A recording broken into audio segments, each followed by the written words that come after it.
Good morning, friends, and welcome to the pre-market session. Friends, US markets were pretty strong and they ended up about 0.3% higher. And the important data, particularly from the jobless claims and the existing home sales, were slightly weaker than expectations. However, the earnings season there continues to be good, and IBM and few tech companies reported good set of numbers. But in the financial space, Morgan Stanley actually came out with a weak set of numbers, and the stock was also down. European markets were up about 1%, almost 0.5% to 1%. And there the important development is that the Spain banking bailout has been approved by both Germany as well as Eurozone. So that gives some kind of a relief to the banking space there. And when we look at the Asian markets, they are up anywhere from about 0.5% to almost 1%.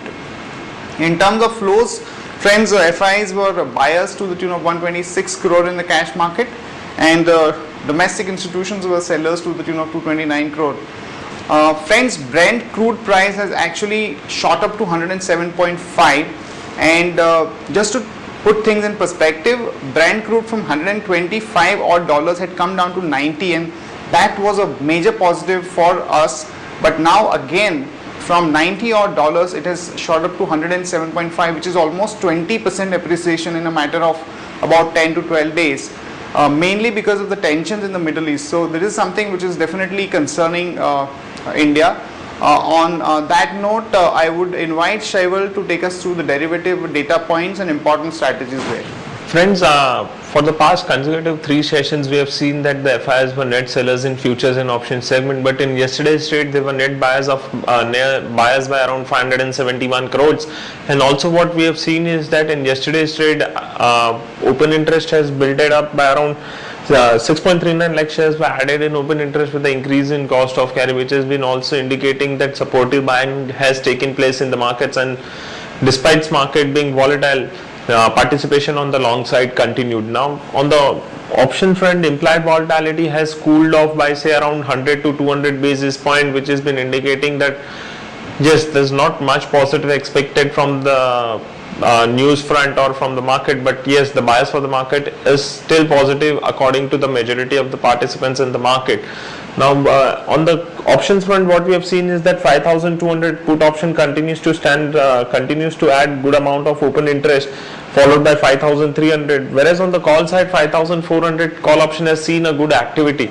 So what we feel is that 5,300 on the higher side would act as a hurdle for the market, because that is the VWAP for the current week, and we also feel that the momentum on the higher side would continue to extend, but 5,300 is the level where market may face some selling pressures on higher level, and on lower side 5,100, 5,150 is the level if there's something wrong which comes on in the market.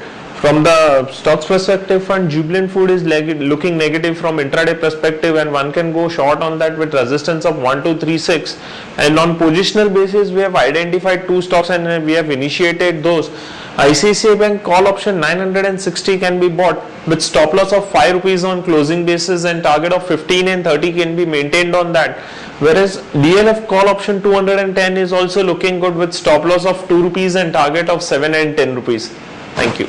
Friends, back home, we are seeing some kind of a positive sentiment in the market, though it's been languishing in the range of about 5190, 5200 and about 5250 on the way up. But since now presidential elections are over and the government seems to be taking some important decisions, there is a hope that probably over the next 1 week to 10 days you would see some more positive action from the government on the diesel price hike front, on the FDI in retail front, and few others. But since in the past we've seen some disappointment, one will have to be a little more careful in terms of what actually comes out. But nevertheless, we saw duty on power equipment being approved by the cabinet at 21%, which is positive for some of the companies like Bale, Larsen, and some of the equipment players like BGR Energy and few other companies. So these are the stocks that could have some positive effect. In other news flow, Tata Power has completed the construction of the second 800 megawatts of flagship in Mundra. So we recommend a buy action on Tata Power with a stop loss of 99 and a target of 106. In case of DLF, as we all know that they have piled up a huge debt, and to reduce this debt they are going to sign up a deal with Lodha developers, whereby they are going to sell off one of the non-core assets, and because of this we expect DLF to have a positive bias in today's session. With a stop loss of 203, one can target 213 to 250, and as derivative desk has also recommended a buy of 210 call on DLF at about 1.5 to 2 rupees. BHEL, I have already talked about it. This decision of the cabinet to impose 21% duty on power equipment is positive for a company like BHEL.